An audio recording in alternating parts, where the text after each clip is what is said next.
Puji Tuhan, sangat senang menyapa saudara sekalian dengan renungan pendek pagi ini. Kita semua milik Tuhan. Dan bersyukur karena apapun situasinya, kita punya Tuhan yang selalu peduli kepada kita.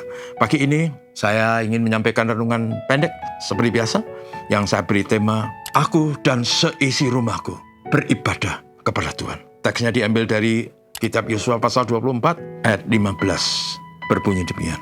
Tetapi jika kamu menganggap tidak baik untuk beribadah kepada Tuhan, pilihlah pada hari ini kepada siapa kamu akan beribadah. Kepada Allah yang kepadanya nenek moyangmu beribadah di seberang sungai Efrat, atau Allah orang Amori yang negerinya kamu diami ini. Tetapi aku dan seisi rumahku, kami akan beribadah kepada Tuhan.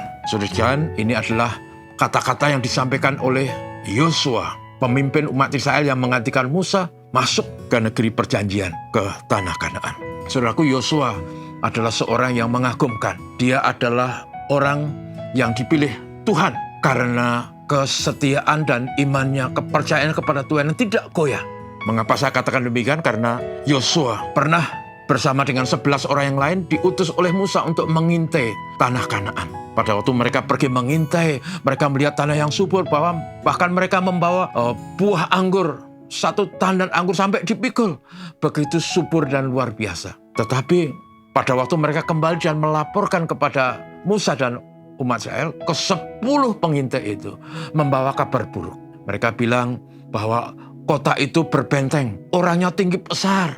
Kami ini hanya seperti belalang di hadapan mereka. Tapi ada 2 yang menyampaikan kabar baik, yaitu Yosua dan Kaleb.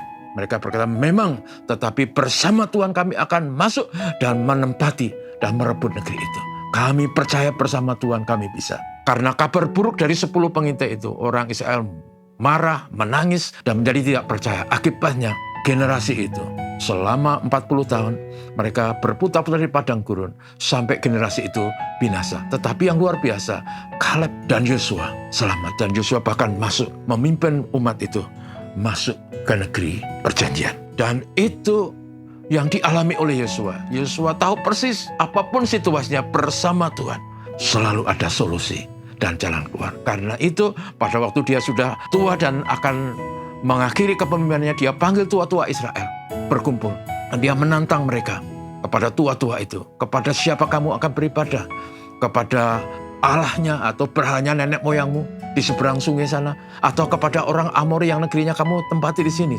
Pada waktu itu di sana banyak bangsa-bangsa, termasuk orang Amori yang nomaden, ya, pindah dari tempat satu ke tempat lain, tidak menetap di kampung. Mereka biasa punya berhala. Kalau orang Mesir menyembah lembu, menyembah kerah dan sebagainya. Nah, kalau orang Amori itu bahkan menyembah gunung, api dan sebagainya. Penuh kekonyolan. Tetapi Yosua memberi solusi atau memberi pilihan, opsi kepada siapa kamu beribadah. Kalau kau memandang tidak baik menyembah kepada Tuhan, tapi saya akan tegaskan, saya dan seisi rumahku, kami akan beribadah kepada Tuhan. Saudaraku, yang ingin saya katakan, sebagai orang Kristen, mari kita selalu punya kerinduan seperti Yosua. Jangan hanya saya, tapi seisi rumah saya. Kita perlu membawa anggota keluarga kita, anak-anak kita, untuk percaya pada Tuhan. Karena bersama Tuhan, kami akan mengalami hal yang baik. Bersama Tuhan, kesulitan bisa diatasi. Bersama Tuhan, tantangan selalu ada solusi. Karena itu, saudaraku, sama seperti yang alami Yosua, mari kita punya tekad komitmen. Di tengah zaman yang banyak godaan ini, mari kita bawa anak-anak kita beribadah kepada Tuhan. Tetapi aku dan seisi rumah, kami akan beribadah kepada Tuhan. Mengikut Tuhan dengan segala kesungguhan, apapun keadaannya.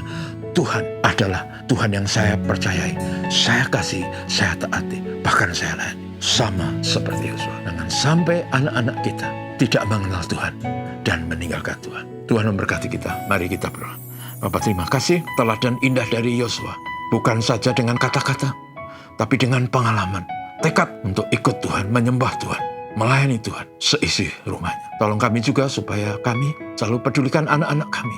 Jangan sampai anak-anak kami dikalahkan oleh arus, oleh media sosial, oleh gadget. Tapi supaya anak-anak kami mengenal Tuhan dan ikut Tuhan dengan segala kesungguhan.